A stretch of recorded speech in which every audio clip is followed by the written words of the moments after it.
as long as I'm whitelisted on RealEstate.Exchange, I'll be able to buy, sell, and trade basically real estate anywhere in the world.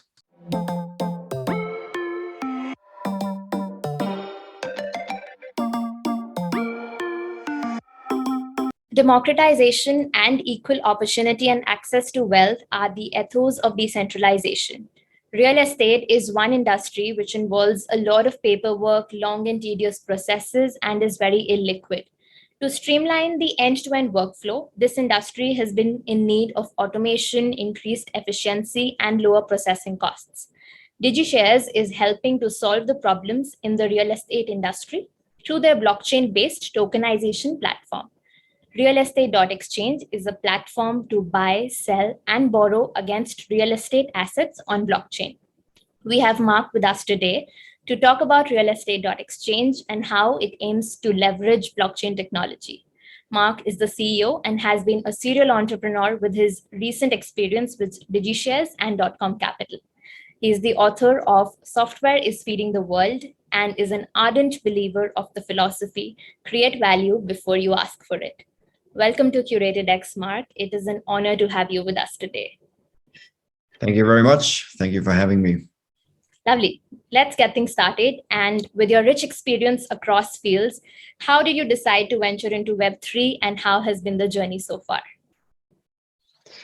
Yeah, so I've been working with software development, programming since I was a child. And that's some years now. Maybe people can see it if this is also being recorded as video. But basically, when I look at the internet, I remember a day when the only way you could sort of log in, Web 1.0, if you will, was using an email and password, as many people know today. Then social media came about, and then all of a sudden we started seeing all these like login with Facebook, login with Google, etc., etc. And that was obviously very convenient, and it still is, but there's a big cost to it, as I think we all are aware that we're basically being harvested for our data and whatnot on the internet now. So. And arguably, I've been a part of the problem. I mean, a lot of the apps that I've built, websites and apps in the past, they all had, login with Google, login with Facebook, and all these different ways of harvesting your data for various different companies. So I think the beginning of my Web3 journey was very much sort of, building a world where a handful of typically American companies own all the data on the internet and hence in the world. And as our lives become more and more digital, these companies will just become more and more powerful. There has to be another way. There has to be a different version of the internet. And I think blockchain and Web3 is that way. I don't really see any other alternatives that are serious and scalable. So basically, anyone can connect a wallet, create and connect a wallet. You can be completely anonymous, or you can whitelist your wallet. There's options there. But at the end of the day, it allows you to hold your own data, hold your own cryptocurrency, whatever you hold in your wallet. And that, I think, is a much better world to build online than a handful of companies owning everything. Because with a wallet, you can basically decide yourself, what do you want to give access to? What kind of level of access? Is it view access or edit access? What kind of access do you want to give? That's up to you. That's a choice, rather than a big tech company storing your data on their database and doing whatever they want with it. So I think my path to Web3 has been on the way for a long time, but basically, instead of being part of the problem that I think we see on the internet today, I switched to Web3 to work on the solution to this problem that we find ourselves in, I think. Absolutely. I think that's the very gist of it, how we're transitioning from the Web2 world of just reading and writing on a lot of these social media platforms with a centralized entity having access to our data, to moving to a more ownership-centered economy, which is more community-driven, and people like you solving on a lot of these problems which we've been facing all this while. So Web3, like as we discussed, right, is an emerging field with multiple use cases and problems being solved. And your team chose on developing a business model to bring real estate to blockchain. So if you can share a little bit about RealEstate.Exchange, what was the drive to build and develop something in this specific space?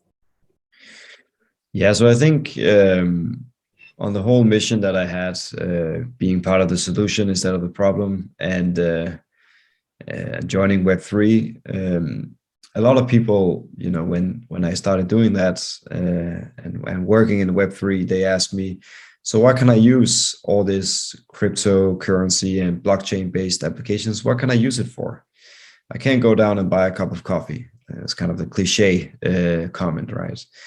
And I think, as many other people, I think in this space, we know that everything will be tokenized, everything will be recorded on the blockchain.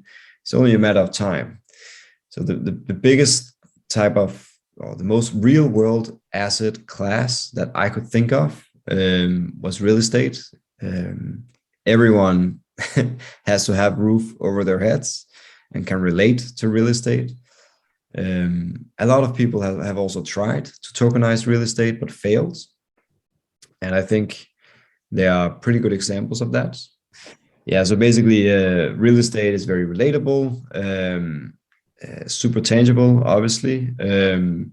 So instead of having some new concept like Bitcoin, or gold 2.0 or whatever, we just wanted to tokenize real estate, make it recorded on a blockchain so people can trade it. And also we saw an opportunity because a lot of people have tried that in the past. I mean, obviously, real estate is such a huge market, so it seems like a no-brainer that this is going to happen on the blockchain. But we saw an opportunity because a lot of the people that have tried to do it in the past, we thought had the wrong approach that we can talk about later.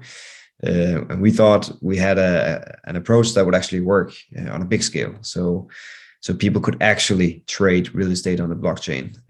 The efforts in the past, I mean, they've worked in theory, but in practice, they haven't. And if people don't believe me, you can just ask yourself, anyone who is big in crypto, like how many of them have actually traded real estate on the blockchain? Typically no one. So it doesn't really work in practice, even though a lot of people have tried it. And on a bigger scale, I mean, this is going to happen, real estate on the blockchain. We hope, of course, it's going to be us, and we think we have a good solution to do it. But I think it also comes with a lot of benefits. I mean, for cracking this nut, a lot of people in crypto, they look for a safe haven, safe harbor.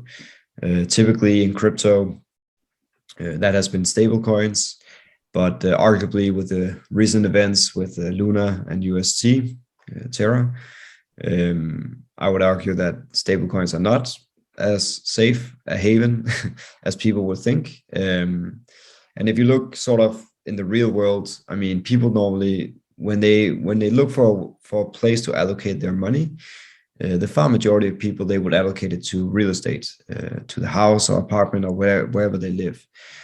That's been happening for decades, centuries already. I don't see why it shouldn't be the same in Web3. Not just with the virtual real estate in the metaverse, but also real physical real estate. So yeah, that's what we're working on, building a way for people in crypto, but also outside of crypto, to be able to trade real estate on the blockchain anywhere in the world. So me sitting here in Copenhagen could buy real estate in Dubai, and vice versa. There's not really, as long as I'm whitelisted on RealEstate.Exchange, I'll be able to buy, sell, and trade basically real estate anywhere in the world. So yeah, that's what we're doing. Perfect. which is, I think, very, very important because that's how blockchain and decentralization crosses all boundaries, and you're able to just smoothly transact sitting at one corner of the world to the other. So just like Like, Rome wasn't built in a day, a startup, specifically in a new and emerging technology, requires a lot of things, right? Building on the right team, getting the needed traction, figuring out the correct target segment, ensuring that you enter the market at the correct time, and a lot more. So for RealEstate.Exchange, what stage is the project currently at, and how does the road ahead look like? yeah, so we successfully closed our seed round, seed token sale. So with RealEstate.Exchange, our DEX, we're also introducing our own native token, which is very much the centerpiece of everything. Without the brick token, none of this will work.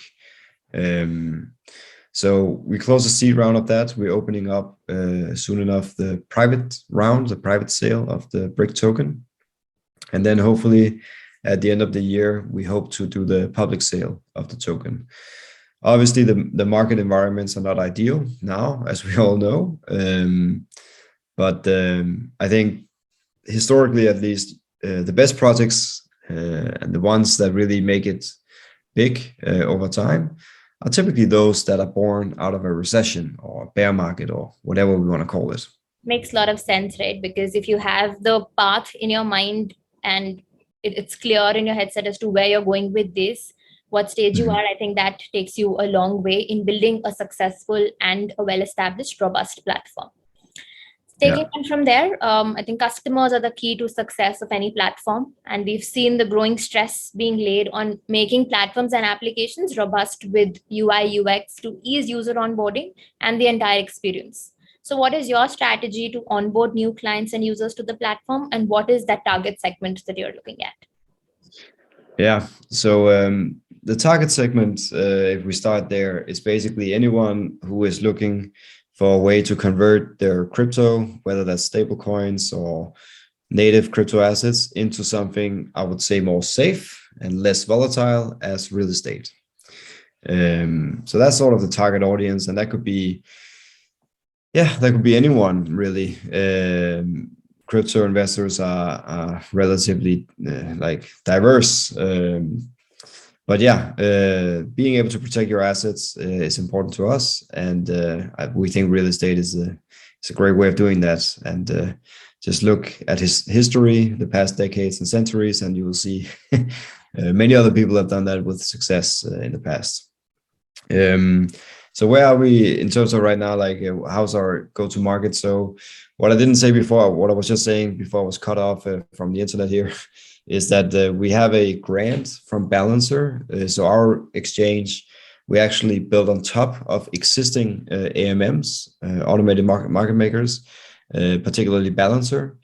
And that's fundamentally how we are different from people that we compete with, because the people that we compete with, what they typically did was just fork an existing DEX like Uniswap, Balancer, whatever. And when you do that, I mean, you can move fast, of course. You copy paste code, off you go, right? Different logo, you tweak it a little bit, and then boom, you launch. But the problem is that you isolate liquidity. And when it comes to decentralized exchanges and markets, especially crypto markets, then it's liquidity is key. It's nothing is more important than liquidity. When you buy and sell real estate, it's typically bigger amounts, right? But let's say you buy real estate for $10,000. If you have an illiquid liquidity pool, then you're moving the price, 10, 20, 30%. And that's just not going to work in practice. So our approach is basically building on top of something like Balancer. And that will take more time, of course, to build that, to build that implementation. But it will also allow you to have a very liquid market from day one.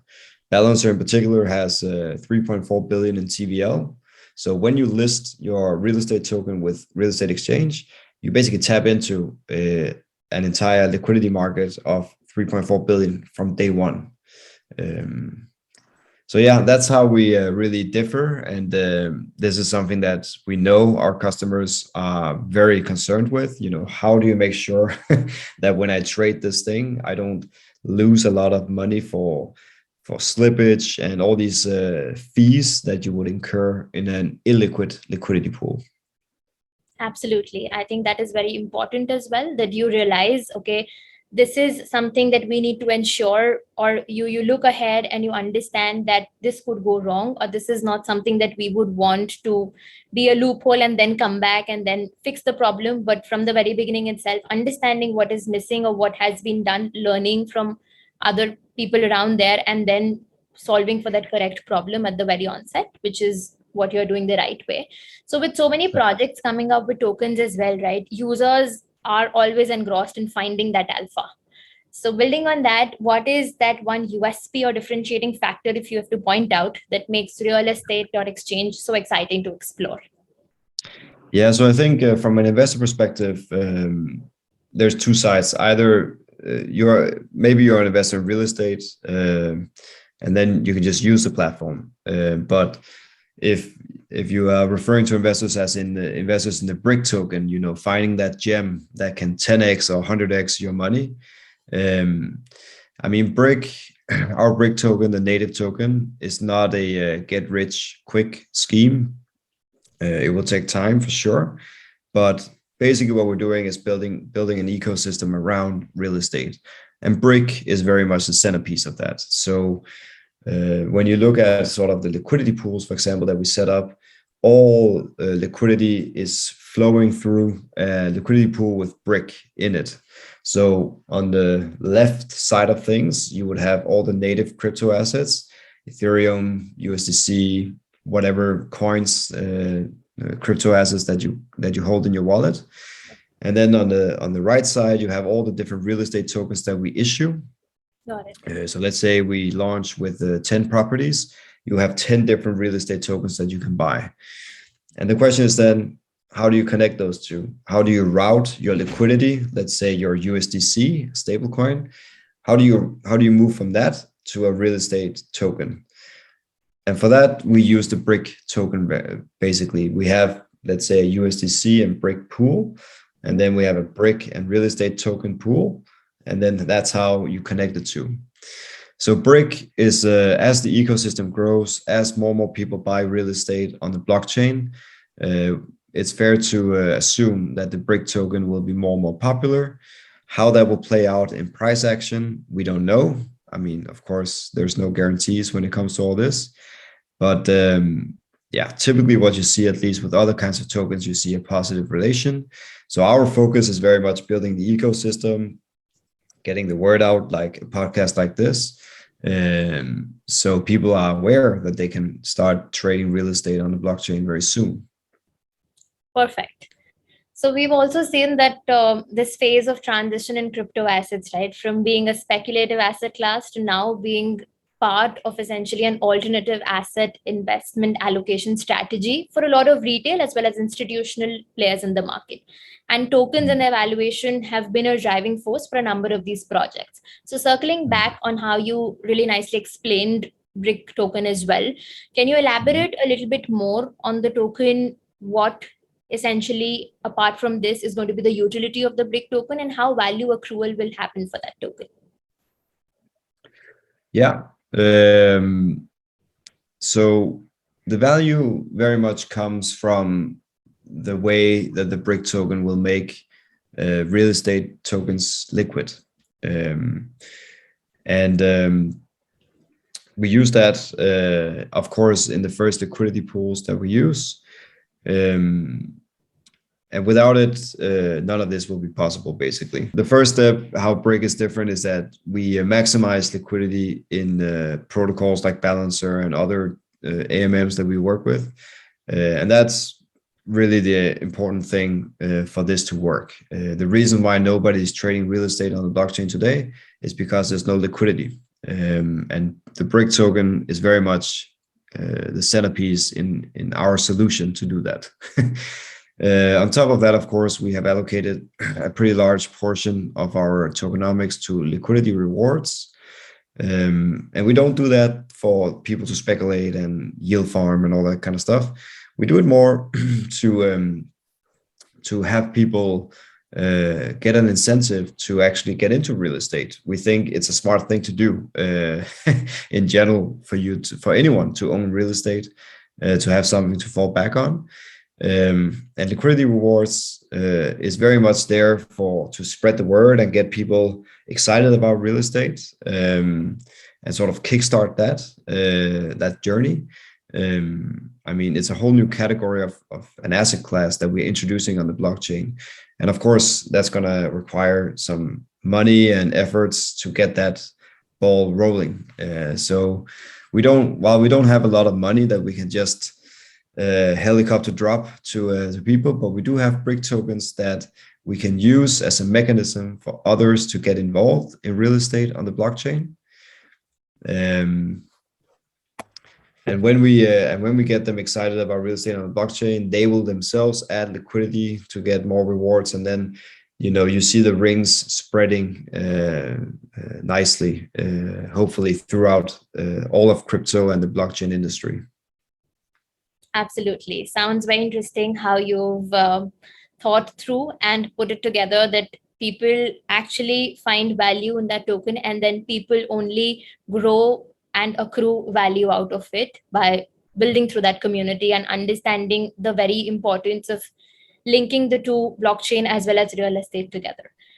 So it's very important to have that appropriate technology, like I said, along with the legal structure, followed by the token allocation, distribution, vesting schedules. So talking about that, we would also like to know a little bit more about the demand and supply factors of the token, and how does the tokenomics look like going forward?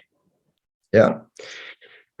Yeah. So as I mentioned earlier, we closed the seed sale and we're doing the private sale. So there's actually legal limitations on how much I can share on tokenomics and all that stuff. But what I can say is about the mechanism, supply and demand. So the supply is fixed and we cannot increase it, fixed at 10 billion brick tokens that will ever be in existence. And the demand comes from two ways, you can say. Initially, when issuing the real estate token. So, of course, in order to create a liquidity pool, you need two tokens at least, right? You need, the real estate token that has just been issued and something. And that something is the brick token. That's one good example of why the brick token is so important, because remember, these people, they are typically real estate investors or real estate developers. And these people, maybe you've met them, but they're very traditional. They've worked in the real estate industry for decades, typically, built up a portfolio over a very long period of time. And, asking them to buy, let's say, Ethereum, they would look at you like, what the hell is Ethereum? So we use brick as sort of a easygoing, easier pitch to say, listen, brick is consisting of this and this and this. We're building the ecosystem of our real estate, which you are also very much into. So it's safer for you to buy a very small portion of brick instead of buying a lot of Ethereum, for example, to make the initial pool. And the reason why they would buy into that is because, well, first of all, they want to make their real estate liquid. Again, if you're a real estate developer or investor, you might own an entire building, which is a very illiquid asset, right? You can't fractionalize it. You can't, decide, okay, now I want to issue, let's say 5% of the entire building, or 5% of the shares that makes up the building.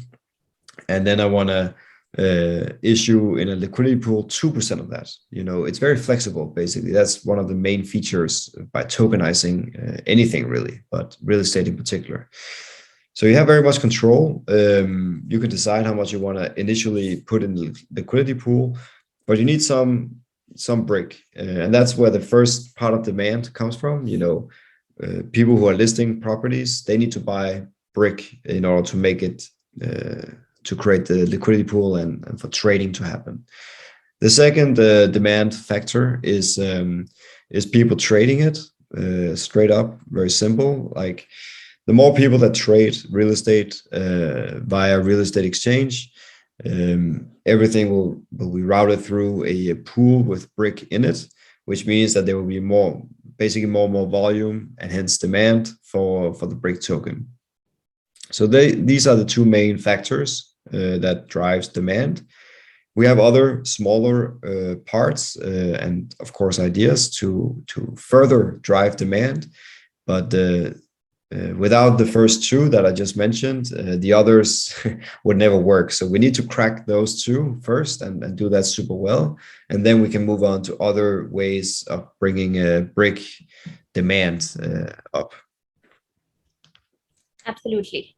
Which is, I think it's perfect how you've put the traditional perspective into the hindsight and then figured out, okay, how can you easily smoothen the entire process and solve that basic gist problem of illiquidity in real estate. So I'm sure solving a bigger problem as this by building a robust product around it is not a piece of cake. So we would love to know, how do you wish that RealEstate.Exchange should be remembered in the Web3 space?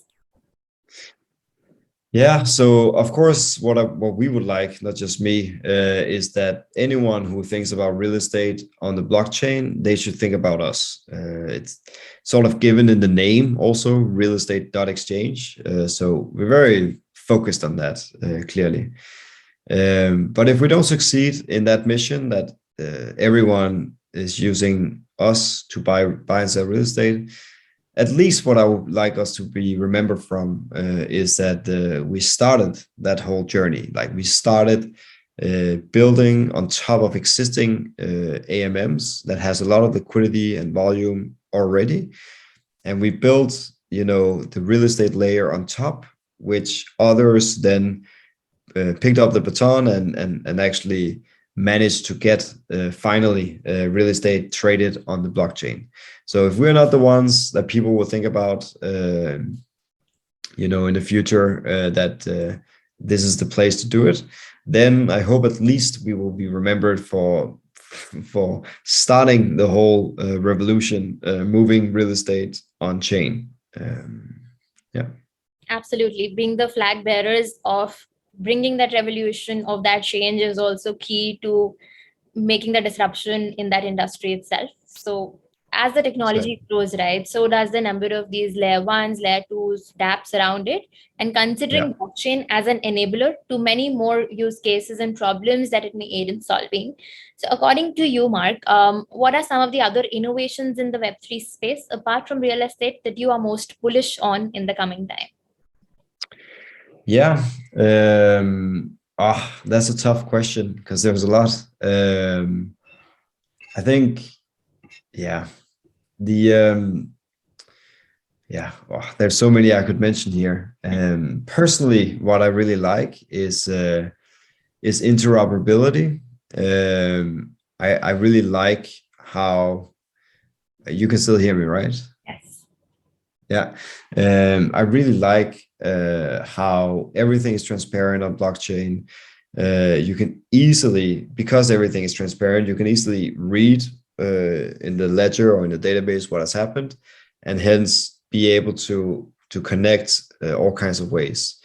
But the way I see it right now is that there's a lot of sort of silos, almost like you have the Ethereum camp, and then there are layer twos like Polygon and all that stuff, and then you got the Solana camp, and then you got all these different camps. But I would really like to see interoperability, chains talking to each other seamlessly.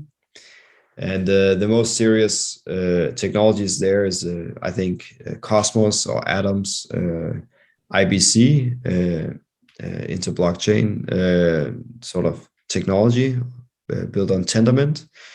So anyone who doesn't know about that, I highly encourage you to check it out. I think Cosmos not only built a super SDK for setting up your own chains, but also a really strong ecosystem for interoperability, where you can trade tokens, and you can send back and forth between different chains, and also just holding Atom will and stake it will allow you to get all kinds of airdrops because of all these different chains that are building on Atom. So there's also a pretty good financial opportunity there. Not financial advice, of course.